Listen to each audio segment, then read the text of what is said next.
Hola a todos, soy Arelis Toro Gallego. Antes de comenzar, es importante entender que la sociología busca explicar cómo los seres humanos construyen la vida en sociedad a través de sus relaciones, comportamientos y formas de interacción.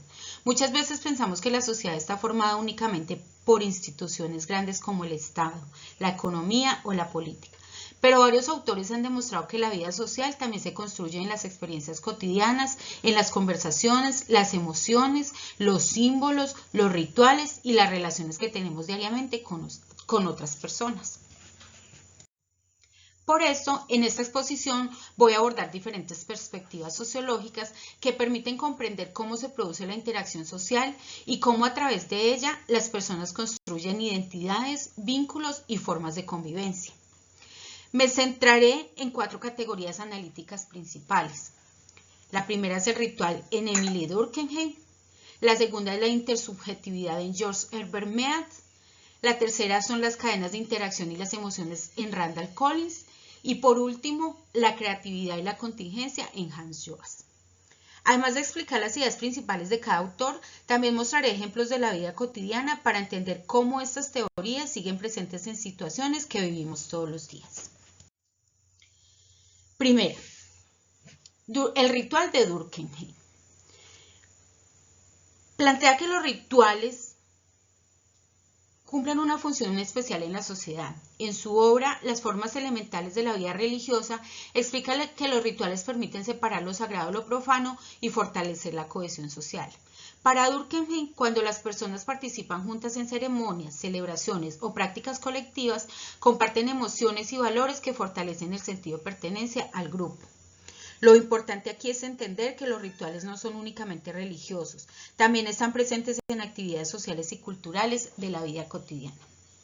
Un ejemplo cotidiano de ritual que puede explicarse desde Emile Durkheim es una graduación universitaria. Aunque no es un ritual religioso, reúne muchos elementos que menciona Durkheim. Las personas se reúnen en un mismo espacio, comparten emociones como alegría y orgullo, existen símbolos importantes como la toga, el diploma y el himno, y se refuerza el sentido de pertenencia a una comunidad. Durante la ceremonia, los participantes sienten que forma parte de algo colectivo y significativo. Por eso este tipo de ritual fortalece la cohesión social y la identidad grupal. Otros ejemplos cotidianos pueden ser cantar el himno nacional, asistir a un partido de fútbol, celebrar cumpleaños, reuniones familiares en Navidad o participar en marchas y manifestaciones. Su aporte es importante porque demuestra que la sociedad se mantiene unida gracias a experiencias colectivas que producen solidaridad y refuerzan la identidad compartida.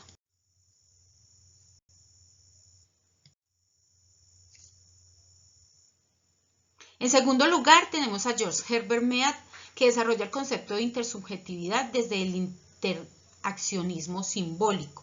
Mead sostiene que la persona construye su identidad y la realidad social mediante interacción con otros. El individuo aprende quién es a través de la comunicación, el lenguaje y los símbolos compartidos. Un concepto clave en su teoría es el otro generalizado, que se refiere a la capacidad de comprender las expectativas sociales y ponerse en el lugar de los demás. La importancia de Mead radica en que ayuda a comprender que la sociedad no existe únicamente como estructura externa, sino que se construye diariamente mediante significados compartidos y procesos de comunicación.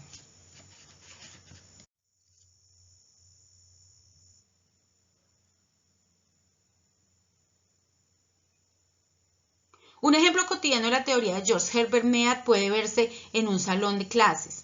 Un estudiante aprende cómo comportarse observando a profesores y compañeros. Aprende a cuándo hablar, cómo participar, qué comportamiento es aceptado y cuál no. A través de la interacción, el lenguaje y las normas compartidas, el estudiante construye parte de su identidad. Por ejemplo, aprende cómo ser un buen estudiante o no, cómo ser un líder, cómo estar tímido o cómo responder. Aquí aparece el concepto del otro generalizado, porque la persona empieza a actuar pensando en cómo los demás esperan que se comporte. Por ejemplo, levanta la mano para hablar porque entiende que es una norma social aceptada en el grupo. Este ejemplo muestra cómo la identidad y la vida social se construyen diariamente mediante la interacción y los significados compartidos.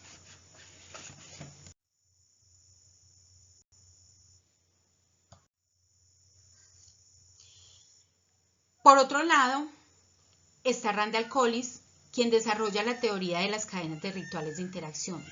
Collins explica que la sociedad se forma a partir de pequeños encuentros cotidianos cargados de emociones. Cuando una interacción es exitosa, produce energía emocional, confianza, sentido de pertenencia y símbolos colectivos. Por ejemplo, una conversación, una protesta, una clase o una reunión familiar pueden convertirse en rituales de interacción que fortalecen vínculos sociales.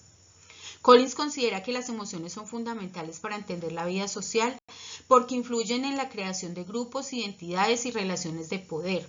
Su aporte es importante porque muestra que incluso las interacciones más pequeñas tienen efectos sociales profundos y ayudan a reproducir la sociedad.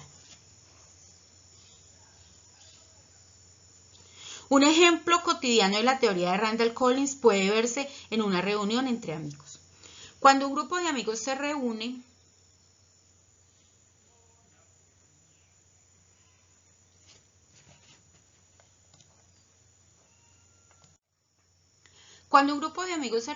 conversa, ríe y comparte experiencias, se generan emociones positivas y un sentimiento de confianza y pertenencia. Esa interacción produce lo que Collins llama energía emocional, es decir, una sensación de conexión y motivación que hace que las personas quieran volver a reunirse. Además, el grupo puede crear símbolos compartidos como chistes internos, frases o recuerdos que fortalecen aún más el vínculo entre ellos. Este ejemplo muestra cómo pequeñas interacciones cotidianas cargadas de emociones ayudan a construir relaciones sociales, identidades grupales y sentido de pertenencia.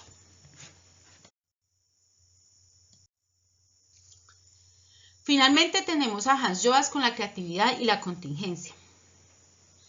Él critica las teorías que consideran que las personas actúan solamente de manera racional o determinada por normas rígidas. Para Joas, la acción humana también es creativa y surge frente a situaciones cambiantes e inesperadas. La contingencia significa que la vida social no está completamente definida y que siempre existen nuevas posibilidades de acción y transformación. Además, Joas afirma que los valores se construyen a partir de experiencias humanas significativas y emocionales.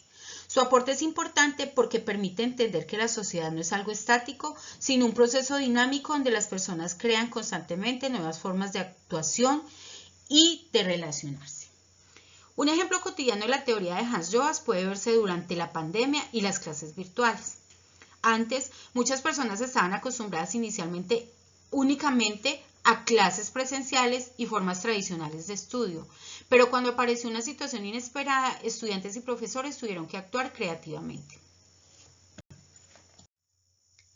Aprendieron a usar nuevas plataformas, cambiaron formas de comunicación, organizaron grupos virtuales y crearon nuevas maneras de relacionarse y aprender.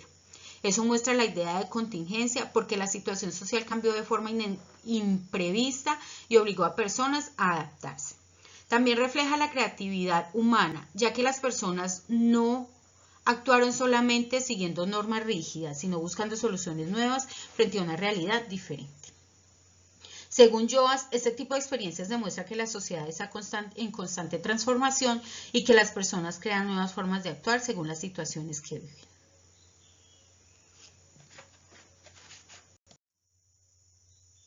Estos cuatro autores permiten comprender la interacción social desde diferentes perspectivas complementarias. Durkheim muestra cómo los rituales generan cohesión social. Mead explica cómo construimos significados e identidades en relación con otros. Collins resalta el papel de las emociones en las interacciones cotidianas. Y Joas destaca la creatividad y la posibilidad de cambio dentro de la vida social. Gracias a sus aportes podemos entender que la sociedad no se construye únicamente de instituciones o estructuras grandes, sino también desde emociones, símbolos, experiencias y las relaciones que vivimos diariamente. Finalmente, considero que estos autores siguen siendo importantes porque permiten analizar situaciones actuales de la vida cotidiana. Hoy en día, las redes sociales, las relaciones personales, las emociones colectivas y los cambios sociales muestran que la interacción humana sigue siendo fundamental para comprender cómo funciona la sociedad. Por eso, estudiar estas teorías no solo ayuda a entender conceptos sociológicos, sino también la manera en que nosotros mismos construimos relaciones y participamos dentro de la vida social.